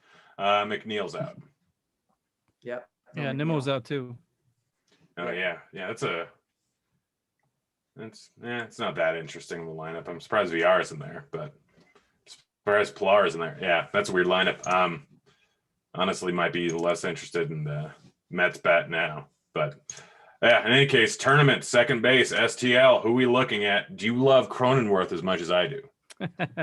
I don't. I'm not. I'm not on the Padres stack quite as much. I'm on that. Look, I'm not quite as adventurous, so I'm on the island enough with the Seattle under the radar stacks, and then you're double dipping with San Diego too. I'm just gonna go for the one adventurous stack tonight. So, I mean, this position is ugly. Obviously, France is fine. Bodie, if you're looking for a little more upside. Even David Fletcher leading off, I think, is okay. And you're going to see people go with Wilmer Flores, because lefty masher narrative, right? And probably hitting second for the Giants tonight. So, but all these plays, I mean, they're just really not all that good. So don't mind taking some value here. Yeah. No, I mean, me personally, like, I absolutely love Cronenworth. Like, I think he's probably the best play at second base. He's probably my favorite tournament play. I think he can legit take it out of the ballpark with Bueller. Obviously, Bueller this year, his velocity's down. Like, he's not striking guys out. He has elite control right now, but he's a guy that even in the past has kind of given up a little bit of hard contact to both sides of the plate and not a terrible ISO going up against him. So this year, I'm kind of willing to just roll the dice on him, hoping that he has just some problems early on, hoping that he gives up a bomb or two. Like, I know it's not great hitting weather over in LA, but this is a 5-game slate. Trash pitchers are all over the place, but a lot of these pitchers aren't actually that bad. It's just like, that's what you have to look at too. This is a weird slate where there's not a ton of like horrible pitchers. It's just predominantly like Weathers is not going to go into that late into the game. Cassiano doesn't strike people out. Like Williams, not that great, and the weather's good. But Lucchesi over on the other side, not a terrible pitcher. He's just not going to go that late into the game. Cobb, Javier, both just in not good strikeout matches. Dunn, not a guy that gives up a ton of fantasy points to other teams. He just walks a ton of guys. And so it's more about the fact that he's not going to get you a ton of points. He's going to get his pitch count up there. He's in a tough matchup versus the Red Sox, but he may give up 5 runs and there won't be a single guy on the board with over 8 points. Like, he might not give up a home run. There might not be a home run by the Red Sox tonight, and they still could put up 8 runs. Like, it can happen. So it's a slate where you have to realize, even though there's no good pitchers for fantasy purposes, it's not necessarily a spot where there's great batters. The only total over 5 is the Red Sox. Like, how often do we get 5-game slates where there's almost no totals over 5? Yeah, it's great. I mean, it's crazy. But yet there's so many teams that, have totals above 4 and 4.5. So there's a lot of fine lines on this slate tonight where it's going to come down to, the hitter that hits 2 home runs, or the pitcher that, ends up with a negative score that you have. Hopefully it's Pivetta for those of us that are stacking Seattle, but you start to get to shortstop, third base, outfield. We do have some high upside bats. And I think that, that's a spot where tournaments are going to be won tonight, finding that guy that goes deep twice. Yeah. I mean, that could be. Also, we could see no one go deep twice, but I think on this size of the slate and with, I think the most likely guy that's going to go deep twice is probably going to be Alonso. Like Alonso, maybe Conforto, like one of the guys from that Chicago game, just because like it's really not great weather in San Francisco or LA.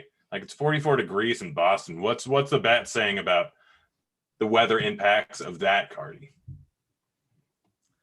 It's obviously the best pitching weather of the day there, but it's also Fenway, so like it kind of balances out. The bat actually really likes the overs on these games today. It has probably 5 or 6 of these teams projected over 5 runs. Really? What's the highest projected total of any team tonight? Red Sox 6.27 runs. Ooh, what's second? Mets at 6.1. All right, well, guys, go ahead and sign up for the bat. It's a great thing. I even use it, and I don't even like this Cardi guy. But let's move on to third base here. Third, where are we looking at for cash? Third base. I think third base is a spot where you certainly can spend up a little bit. I imagine a lot of people are going to try to get up to Devers. I don't think that's necessary. I think Bregman is like more or less the same quality of play here for 1,000 less. So I'm fine not playing Devers and playing Bregman instead. 4.8K for a guy with his talent level is too cheap. I do think the bat is maybe overrating him a little bit because I think Cobb is maybe a little better than it thinks he is. But the Houston Astros still have the best hitting weather of the night. It's like 70 degrees there. The roof is open. They're a good offense. They're underpriced for who they are. They have a high total both in the bat and in Vegas. And yeah, so I think Bregman, is totally fine to save money with over Devers. If you need to save, like we have Guillorme, who's eligible here again. We have Matt Duffy in the Cubs offense, who's cheap and is eligible here. And then you're looking at GPP pivots. Nice. Yeah. And I should note on FanDuel that the price gap is way different. Like Devers on FanDuel is just a lock. Good to know. STL, how are we pivoting from Bregman and Devers at least over on DraftKings? Like, I'm guessing now with a cheap option, it's going to be those two as spends up or just spend all the way down.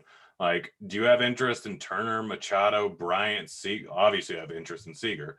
But like, where are you pivoting over to? Where are you going to be a lot of your exposure? Yeah, I mean, definitely Seager in terms of being overweight on the field.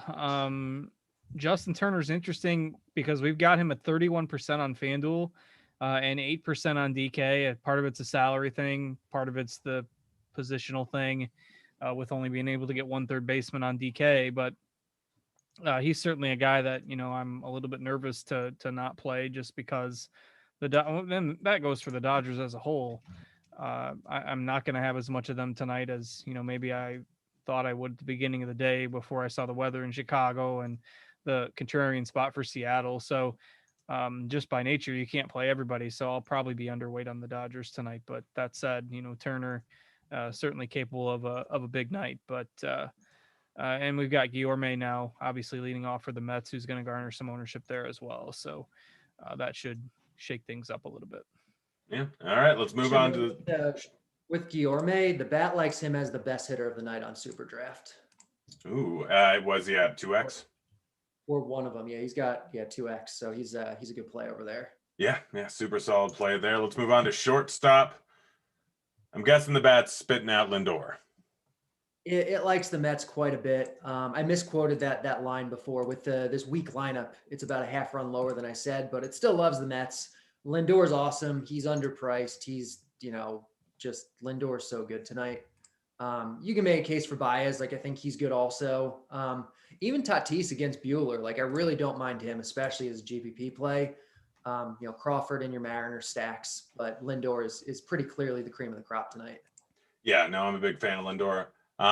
STL, you're not for playing Padres. Do you have any interest in playing Tatis as a one-off, though, at pretty much the same price as Lindor? Almost a direct swap. Yeah, I definitely think you could play him as a one-off, even if you're not stacking the Padres. We know he's got that 2 home run potential. Everybody's playing Bogarts and Lindor tonight, so that I don't mind for sure. And there's not a lot of cheap options at this position, so you're probably not looking to punt there. So if you do, it's going to be a 1-for-1 swap, to maybe Correa or Tatis or, somebody with some upside. And I think I like Tatis out of that group. That's not going to be quite as chalky tonight. Yeah. What do you think about paying down with Cronenworth? You're probably playing him at second if you're playing him because second base is ugly. So if you're playing Cronenworth on DK, you're playing him at second. Yeah. And I think if you want to honestly playing Jazz there, either second or shortstop, going up against Sanchez. Don't think he's going to draw much ownership, although we have him projected for 11%. I think that's a little bit high. Someone was asking in chat a little bit earlier, Cardi, is the net still up over by the arch? As far as I know, yes. They were going to start that way this year and then possibly take it down at some point. I don't think they've reached that point yet. All right. Good to know. Let's go to outfield. Cardi, who we're throwing in there? We're spending up for JD and Trout and Alvarez. Or are we going to spend down on a little bit cheaper guys? Yeah, I think on FanDuel, it's very easy to spend up for Trout. It's very easy to spend up for JD. Very easy to spend up for Alvarez. On DraftKings, you probably can't get all of them. but you can probably get one or two. They're all going to be awesome plays tonight. Trout is the best play on the slate probably, or at least the best outfield play. JD and Alvarez are both really good. Ohtani's really good, but there's plenty of values in like this 3 to 4K range. There's a ton of great guys there. Conforto is one of the best hitters on the Mets. He's 3.5K with the platoon advantage, with the wind blowing out to his pull field. Like Conforto's, probably one of the biggest locks on this slate, I feel like. Pilar in the same lineup is cheap enough where you can think about him. Hunter Renfroe, 3.4K for the Red Sox. He's one of the only Red Sox that isn't severely overpriced on DraftKings, I feel like. Whereas on FanDuel, they're all underpriced. Like Bogarts is a much better play there. Devers is a much better play there. JD is a much better play there. But Renfroe, I think FanDuel algorithm really likes Dunn. Yeah. Or just never adjust the Red Sox prices. That's probably more accurate. Yeah, that's probably more what it is. So yeah, I like those guys. Who else are we looking at? Mitch Haniger. I always like Mitch Haniger. Like, because Seattle's bad, like the DraftKings algorithm just prices everyone on a bad team down because the team is bad. But Haniger is a legit like top 50 hitter in baseball. And he's just always too cheap because he's on the Mariners. But now he's on the Mariners and he's in Fenway. And in GPPs, you get leverage off of Pivetta with him. I think he's awesome. Kike Hernandez, outfield on DraftKings, second base on FanDuel. He's like a lock on FanDuel, but you can certainly think about him in the outfield on DraftKings. I think he's fine. Dominic Smith, I think, is fine for the Mets. Justin Upton, I think, is fine. Outfield, there's a lot to like tonight. All right. What are we looking at in tournaments? Yeah, that's most of the plays. I like Seattle, obviously, too. Wrote up Haniger is one of my favorite plays of the day at about 10% owned. I really like that. Give Dominic Smith a little bit of a bump with the way that Mets lineup has kind of shaken out. Other guys, I've kind of just scrolled down to the list of 10% owned or less. Ohtani's there at 10%. Kyle Lewis at 5% at 3,100 on DK. Nobody's playing Brantley tonight, so everybody playing Alvarez with him back. I mean, obviously these guys are a little bit lower owned because they're not quite as strong on a point per dollar basis as some of the top guys, but certainly home run potential here. Even somebody like Slater or Yastrzemski, lefty, the Dodgers aren't going to have a ton of ownership in the outfield. So with all these bad pitchers tonight, I mean, you can rattle off 10 or 15 playable guys. Yeah. No, like there's definitely a lot of guys who go with the outfield. All right, let's talk stacks. Where's the bat way higher on than other places, Cardi? Wrigley. It likes the Mets and the Cubs, and it likes Seattle a lot, even though it likes Pivetta. Like the prices on Seattle and just kind of the way the range of outcomes works. It thinks Seattle's the second best point per dollar stack of the day. And obviously you're getting low ownership, you're getting tons of leverage. So Seattle makes a ton of sense. And the Angels are maybe a little off the board too. And maybe the Marlins if you want to get the leverage off of Sanchez, but I like the Mariners more for that. All right. STL. I know you like the Mariners. Any other stacks you really like? Mariners and the Wrigley game. I bet the over in that game in Chicago tonight, so I like that too. Obviously, Boston's going to be chalky, and everybody else. I'm not on the Marlins Giants game all that much. I mean, even though it's a couple of pitchers that have the potential to get shelled, it's just harder for those offenses to string big innings and hits together, and they don't hit for as much power as some of the other teams on the slate. So kind of agree with Cardi that I think if you're looking for another team outside of the ones we've kind of hammered home here, it's hard on a 5-game slate, but the Angels are the one that seems like they might not be getting talked about outside of Trout. Yeah. All right. I guess it's time to move on to questions. You guys ready for them? Let's do it. Yes, sir. All right. Let's see. Stan asks, any interest in Castano? I'm going to guess the answer to both of you is no. What did you say his career high for strikeouts was outside of the one game with 4? 2. It's the kind of slate where like you can do it if you're really trying to get weird, but I think there's enough ways to get like different with offenses where you don't have to get that crazy with pitchers. But pitching is bad. Like he's no worse than most of the other options on this slate. I mean, I think he is, but also, you guys want a free bet? Go ahead and bet it. And then when you win, go ahead and sign up for Scores and Odds. Bet the under at William Hill for Castano of 2.5 strikeouts. just go bet it. It's at plus 100. He's not going to get more than one. He just faced this team and got one last time. I don't know how late he's going to the game. He's not actually a good pitcher. He's just terrible in terms of striking out guys. And I think the Giants are third lowest strikeout rate versus lefties this season at 18.9%. So go bet the under or it will. Do you like, so you've obviously had a lot of success with betting these pitcher K props this year. Do you like actively sweat the K props while the games are going on, or do you just check them after? Like, how is it sweating a K prop? I mean, like, I generally am doing something else at the time, so I'm literally just sitting there, whatever I'm doing with my phone right now. I'm like, oh, nice. And I started to get a little bit like, I was watching the, what was it, Widener one, where I had the under on 5.5 and 4.5. And that one I had a decent amount of money because I was betting two of them. And so, yeah, sweating that, it's like as soon as it gets to like a 2-1 count, I'm like, just put the ball in play. Just put the ball in play. I don't care. But Bunt. yeah, like just every time I'm just like, shoot, all right, just come on, put the ball in play. That's all. I don't care about the outcome. It's weird not caring about the outcome of when the ball gets hit. Like as soon as I see outs, I'm like, nice. Or as soon as I see a foul ball, I'm like, yep, his pitch counts up one more. But yeah, it's super strange. Like I've been just hammering him this year. And like there's so much edge to be had in it. Because like betting home run props over in sports betting hit props, RBIs props, there's like so much volatility. But like with strikeout props, people don't fully take into account the matchup. People look at game logs far too much and they don't fully understand things.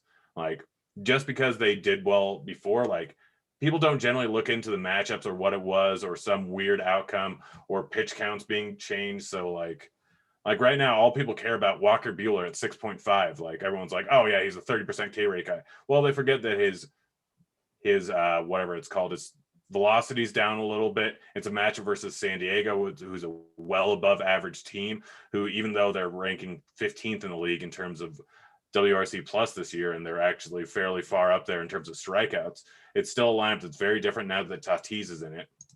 Or back in it, and they've had some injuries. This is not a great spot for Buehler, and people don't fully realize that. And people are saying, "Oh, he'll immediately go back to a 30% K rate guy." That may come slowly but surely. He's a guy that generally starts off the year pretty bad and then kind of pulls it together. But it's not a spot where you really want to be betting on him to actually do that well. And 6.5 is just too high of a number, and you can get plus odds on the under. Yeah, the bat likes the under, especially if you're getting good odds. K props are very exploitable. They really are. Yeah, and I mean, especially considering like where I'm at, we have 7 different sites that you can gamble on. Like I look through PointsBet, DraftKings. At one point, Buehler's odds for the under was plus 120, and on DraftKings it was plus 120. So you could have literally just bet 1,000 on each and had a guaranteed $200 return. Like you can find spots like that for props all the time if you're just looking. Also, get scores and odds premium. We have an app that actually shows you all of that. Fun fact for you. Just do it on the app and you just do prop shop and it tells you exactly what the lines are for all the sites. Just click on the picture and boom, shows everything. But let's move on to the next one. Any thoughts on Erman versus Cleveland? I know that's not on the main slate. I haven't even thought about it. Yeah, what's that? A 6:00 start? Does that start like right now? I think I want to say. Yeah, I guess what's the context of it? Like Savali projects a little better than Herman. I mean, maybe they did an all-day slate and they just are trying to figure out who to use as their next pitcher because they can go Herman or they can go any of the other guys on the later slate. I think it's fine, but he doesn't project as that great of a play. Yeah, he's Dog below agrees. the top guys. Yeah, they saw a squirrel. Oh gosh, who's the vomit stack tonight? I think we all agree it's Seattle. Seattle, absolutely. Let's see, is it a 5-3 stack night or would you run something else? STL. I mean, I think you can do 4-4 or you can do 5-3 with the offenses that I like. I'll be mixing and matching them. So I don't really have a strong take on that tonight. I don't think there's any team you necessarily need to get the 5 from. So you can go 4-4 or 4-3 with a one-off, something like that. Yeah, I think the top ones to go with the 3-man stacks are probably best suited for New York and Chicago, since a lot of that's going to be, with the wind blowing out a lot of it's going to be power. So you're basically looking for home runs. While the better like 5-man stacks are going to be spots where you can get some power, but also it's just going to walk a ton of guys. So you're 5-man stacking the Red Sox tonight because of the high implied team total and the fact that Dunn gets really wild and has a 20% walk rate. I think his first start of the season, he walked 8 guys. Like, BABIP's going to land in your favor more often than not if an opposing pitcher walks 8 guys. So, like that, and maybe the Dodgers where what's his name comes out and doesn't pitch well and gets yanked because he's going up against the Dodgers and they get the bad bullpen arms there, even though it's a divisional game. But yeah. What are you guys' thoughts on the Angel stack tonight? I think they're too low owned. I think after kind of the Wrigley game and the Seattle game, I think they're a good target. Yeah, I mean, the Angels are like, it's such a weird team, especially when Ohtani's pitching. Like, outside of Walsh, Trout, and Ohtani, like, who do you really want to throw in there? I mean, I don't mind Suzuki, makes it really easy throwing that in, and you can pretty much get the wraparound stack. Like, obviously, Pujols isn't the worst play in the world, but there's no one else I really want to throw in there. I mean, Upton's cheap. Upton's got power. Upton's totally fine to have in a stack like that. Yeah, but it's always an interesting one night to night. And I think like the 5-game slates where there's not really a full like 5-person stack that is going to be guaranteed to go off. You can go with a 5-man stack and go with some of the worst bats in the Angels lineup, hoping that some guy goes 2 for 3 with 2 RBIs and a run or 2. Like, it's definitely more viable in smaller slates. Like Suzuki, by catcher standards, is a pretty good hitting catcher. Like, I have no problem. It makes me like the Angel stack even more, seeing him in there. Yeah, no, I'm definitely a big fan of playing him. I've done it for a long time. Has anyone checked BVP today? I stopped checking a while ago. I stopped checking. All right. Already never checked. Yeah. FD Cash, Javier at 7.3K. No, not in cash. DK, who is the best horrible SP? I think it's Cobb. I think. You got to define horrible. I mean, does Sanchez count as horrible? I think the only ones that aren't horrible are Sanchez, Pivetta, and Buehler. I mean, it's Javier, if you're not considering price, like he's too expensive, but Javier is, outside of Buehler, the most talented pitcher on the slate and the guy who projects the best in a raw sense after those top 3. Yeah. Either of you, any interest in Dunn? No. I can't do it. I honestly might. I've thought about it more and more, and like, he's a guy that I definitely could see putting up like a better night. Like, if he just gets his control, like, he can crush. The problem is he's never once had control in a single game in his entire career, and it's going up against the Red Sox. So, but I think honestly for tournaments, I'm trying to figure out how to not play the top 3 guys, and it's now Cobb and Dunn are possible. Cobb will be my top owned pitcher, and it's either going to be Sanchez or Dunn is my other top owned pitcher, which is, my night could be over real quickly. Luckily, Dunn's playing the first game, so I can know if my night's over very quickly. Dunn has added about 3 miles an hour to his fastball this year and over 100 RPM on his fastball spin rate, which I don't think makes enough of a difference because I still think he's pretty terrible and the matchup is bad and everything else, but it's worth noting, I guess. Yeah. What does the bat have projected for Pavetta's Ks? I think a little under 6. Yeah, 5.75. All right. Any interest in Lucchesi? I'm guessing the answer is no because of his pitch count. The problem is there's nowhere to play him. Like, there's not enough upside with the pitch count. He's not a good enough value for cash. All right. STL, Lewis or Crawford as the 5th man in a Seattle stack? I'd go Lewis. Crawford, there's plenty other options at his position. So I go Lewis. I mean, Crawford's sitting 9th too. So yeah. All right. Someone said I did an all-day contest with Arizona and Cincinnati. Need an SP. I feel like if you did that, you already got a ton of runs and a ton of points. You probably just go with either Sanchez or Pivetta, or if you have the money, Buehler. That sound about right? That sounds right to me. All right, Buehler and K. Lewis or Sanchez and Trout on FanDuel? A lot of people are going to have that question. I'm going to say Sanchez and Trout. Yeah, I'd probably go with that too. last question. Anyone any love for the vastly underrated lefty masher? He didn't say lefty masher. I did. James McCann. Party loves the lefty mashers. I mean, he's facing a righty tonight, so he's not even a lefty masher. But yeah, as a one-off or certainly in your Mets stacks, not as a cash play though. Yeah, I think you pay up for Contreras and cash. Yeah, looks like that's all the questions. I'm going to check chat real quick, see if there's anything that we missed. Does not look like it, but we are going to get out of here a minute early, give Devin a little bit more time. We got Roth, we got Meansy, we got Cheese breaking down basketball and baseball. Guys, good luck on your contest tonight. We're going to see Cobb outscore Pavetta by 5 points, and I'm going to see Cardi take a shot. So good luck on your contest tonight. We're out of here. See you, kids.